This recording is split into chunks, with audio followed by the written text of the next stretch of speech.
What if I told you there's one sentence that rewires someone's brain to say yes before they even realize what happened? In the next 15 minutes, I'm going to hand you a psychological weapon that professional negotiators guard like a state secret. You'll know the exact 5 words, why they bypass rational resistance, and how to deploy them without anyone knowing you're doing it.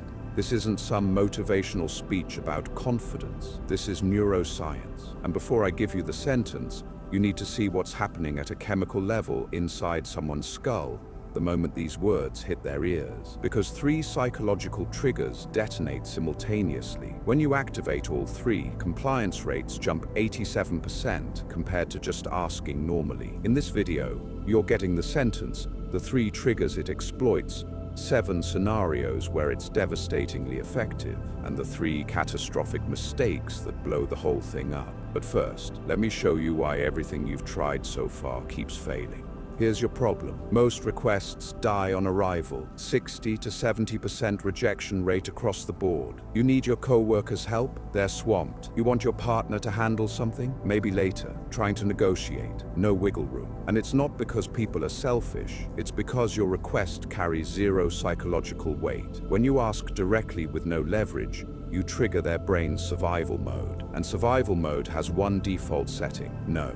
People reject requests for 3 specific reasons. First, they see nothing in it for them. No benefit means no action. Second, your ask feels like pressure. The second someone feels forced, they dig in and resist. Third, there's no emotional hook. It's purely transactional, and transactions are easy to ghost. Your brain is designed to protect your time and energy. Saying no is protection. Now here's what separates amateurs from professionals. Top-tier negotiators, elite salespeople, courtroom attorneys, they don't just ask, they architect compliance. They know which buttons to press in your brain to make refusal feel physically wrong. The gap isn't talent or charisma, it's mechanical knowledge. They understand the formula. So here's what they use instead. The sentence is 5 words. I need your help with something. Sounds basic, almost insultingly simple, right? But every word is load-bearing. Remove one, and the structure collapses. Let me show you the architecture.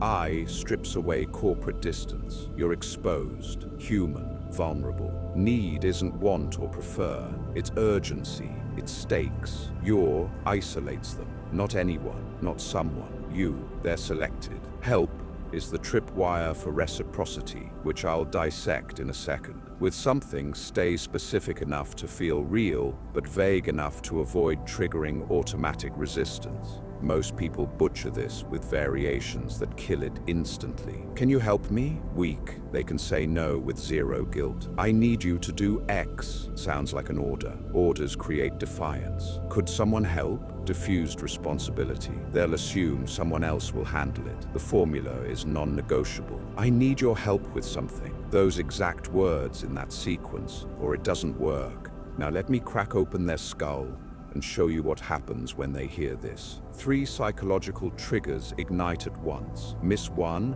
and you're back to normal failure rates. Nail all 3, and you're looking at near-guaranteed compliance. Here's trigger 1. Reciprocity activation. The psychological force of reciprocity is rooted in humans' pathological fear of owing anyone anything. But here's the trick buried in this sentence. You're not creating debt, you're handing them status. When you say, I need your help, you've just elevated them to helper. And helper is a power position. The helper has knowledge you lack. The helper is needed. So their brain clocks this status bump instantly. Now, if they refuse your request, they're not just declining a favor, they're rejecting elevated social standing you already gave them. That creates cognitive whiplash their brain will do anything to avoid, so they comply. Trigger 2 is ego injection. I need your help translates to, you're uniquely capable of solving this. You're validating their competence on a core level. Humans will do insane things to protect their self-image. So here's the trap. If they say no, they're admitting incompetence or irrelevance. That's an ego wound. But if they say yes, they confirm to themselves and to you that they matter. Compliance protects their identity. Refusal threatens it. The decision makes itself. Trigger 3 is hardwired social obligation. Compliance in psychology refers to the process of altering one's behavior in response to a direct request from another individual. We're tribal animals. Helping when asked is baked into our firmware, but the word need twists the knife deeper. Need creates moral debt. Refusing someone's need feels like betrayal, even if the need is trivial. Their brain actually floods with guilt hormones when they consider saying no. You've turned a simple request into a moral test. They're terrified of failing. So all three triggers fire in sequence within 2 seconds. Reciprocity gives them status. Ego boost makes refusal dangerous to their self-concept. Social obligation makes saying no feel like a character flaw. It's a psychological mousetrap, but most people still manage to screw this up even after they know the sentence. Mistake 1 is going vague after the opener. They hear, "I need your help with something," and they're primed to say yes. Then you say, "Oh, just whatever you have time for."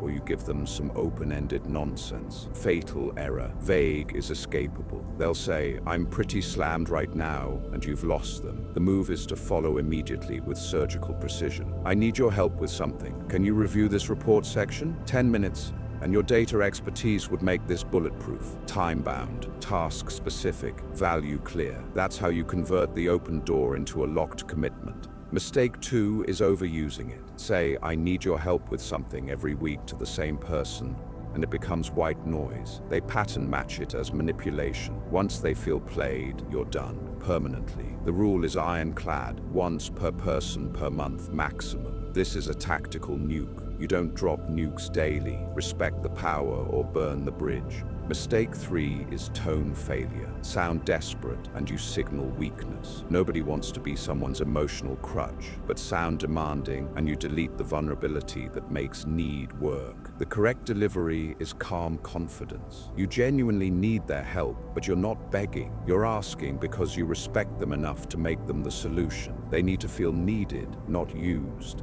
Now let me show you this in action across 7 real situations where this sentence completely flips the outcome. Scenario 1. You're at work, deadline breathing down your neck, and you need a colleague's expertise in an area you don't touch. Most people blast a Slack message. "Can anyone review this?" That's a prayer, not a request. Here's the scalpel approach. Walk up to Sarah. "Hey Sarah, I need your help with something. Can you review this finance section? Your budget analysis background would be massive here, and it's about 15 minutes. Watch what you did. Singled her out by name, complimented her specific skill, gave her a time boundary so she's not committing to a black hole. She says yes because you made it easy and you made her the expert. Scenario 2. You're buying a car. The price is $2,000 over your budget and you need them to move. Most people say, "Can you lower the price?" That's combat. You just made them lose. Try this. "I need your help with something. I'm in love with this car. I can see myself in it, but I'm $2,000 over budget. What can we do?" See the reframe? You're no longer opponents. Your teammates solving a puzzle, and car salespeople are trained to be problem solvers. When you ask for help, you're speaking their native language. They'll bend policy to be your hero. Scenario 3. Your partner leaves dishes piled in the sink and it's driving you to madness. Most people go accusatory. "You never clean up," or "Can you please do the dishes for once?" Both create defensiveness. Here's the diffusal. "Hey, I need your help with something. The kitchen situation is stressing me out, and I know you're not doing it to mess with me. Can we build a system that works for both of us?" You removed blame. You made it collaborative. You acknowledged good intent. Now they're solving the problem with you, not defending themselves against you. Scenario 4. Networking. You want an intro to a CEO at your target company. Weak move. "Do you know anyone at X company?" You just dumped homework on them. Power move. "I need your help with something. I'm trying to connect with people at X company for an opportunity I'm chasing. Do you know anyone there you'd feel comfortable introducing me to?" That phrase, "feel comfortable," is surgical. You're respecting their social capital and giving them an out. But 9 times out of 10, they'll dig deeper into their network because you personalized it and honored their boundaries. Scenario 5. Customer service. You bought something, return window closed 3 days ago, and you need an exception. Can you make an exception? Gets you nowhere because the rep has zero incentive to break rules. Flip it. I need your help with something. I know the policy is 30 days and I'm at 33, but the product failed and I didn't catch it until now. Any way you can help me out? You acknowledged the rule. You gave legitimate context. You positioned them as the person with power to save the day. Customer service reps spend all day getting screamed at. When someone treats them like a human and asks for help, they want to say yes. You just gave them permission to be the hero.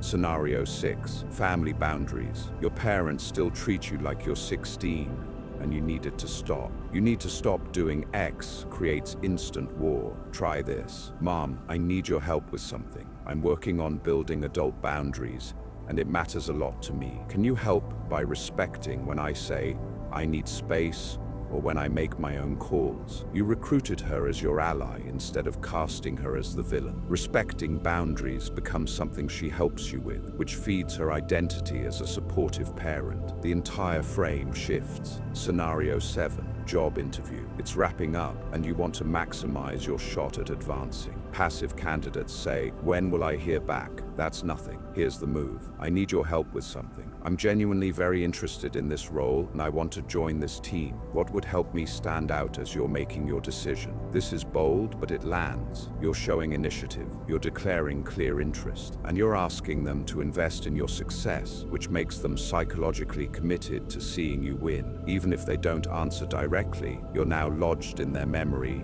as proactive and coachable. Quick reality check. You've got the sentence, you've got the 3 triggers, but deploy this wrong in those 7 scenarios and it detonates in your face. Context and timing are everything. The power lives in the combination. Right words, right tone, right moment. Now let me show you the advanced applications that multiply the effect. The written version works just as well. Use I need your help with something as your email subject line. It's human, it's direct, it cuts through the noise of jargon and spam like a knife. In the body, same structure. Brief context, specific ask, clear deadline, easy escape hatch if they genuinely can't. Response rates on this subject line destroy generic alternatives because it triggers the same 3 mechanisms, even in text form. Here's where it gets dangerous. Stack this with the door in the face technique. The method is simple. Make a huge, unreasonable request you know they'll refuse, then follow with your real, smaller request. Here's the combo. I need your help with something big. I need to finish this entire project by end of day,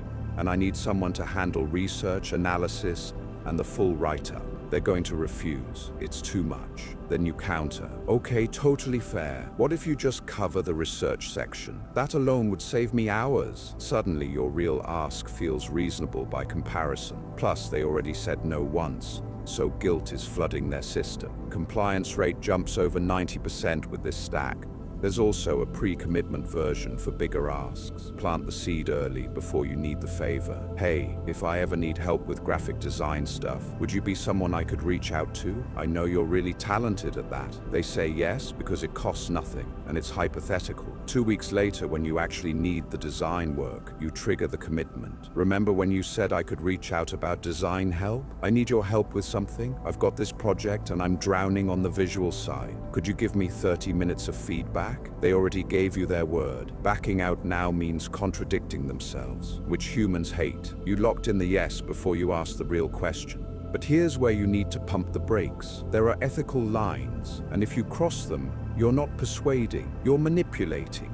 Don't use this if your request harms them. If what you're asking puts them at risk, costs them real money, or benefits you at their expense, it's unethical. This works because it's built on reasonable requests and mutual respect. Violate that and you're just a manipulator. But don't use this if you're lying about needing help. If you don't actually need them, if you're just pulling psychological levers for compliance, that's deception. The need has to be real. The sentence works because it's honest and vulnerable. Fake vulnerability isn't persuasion, it's fraud, and people will eventually figure it out. Don't use this where there's no real choice. Boss to subordinate, parent to child, any major power imbalance. This stops being persuasion and becomes coercion. This technique is designed for equals where both people have agency. Use it in unequal dynamics and you're abusing psychology. And don't use this in actual emergencies. Someone's injured, there's immediate danger, time is critical. You don't have the luxury of persuasion. Be direct. Call 911.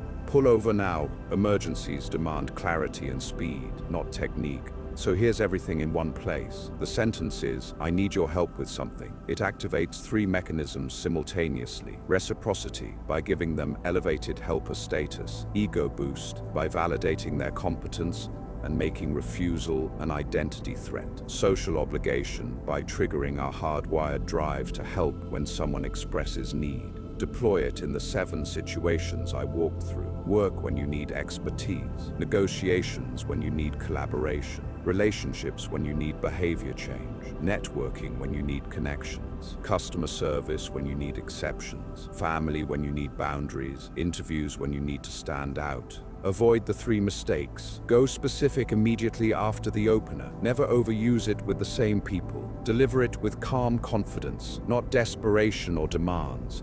This works because you're not forcing compliance. You're inviting collaboration. You're elevating someone to helper status, which is something humans crave at a biological level. We want to be needed. We want to be competent. We want to matter. I need your help. Give someone the chance to be all 3. That's an offer most people can't refuse. If you want to dominate persuasion from every angle, subscribe now. Remember this, persuasion isn't trickery, it's understanding what already drives people and speaking that language fluently. You're not manufacturing desire, you're aligning with desires that already exist. The desire to help, the desire to be valued, the desire to be necessary. When you understand human psychology at that level, influence stops being a struggle. It becomes inevitable. Use it wisely.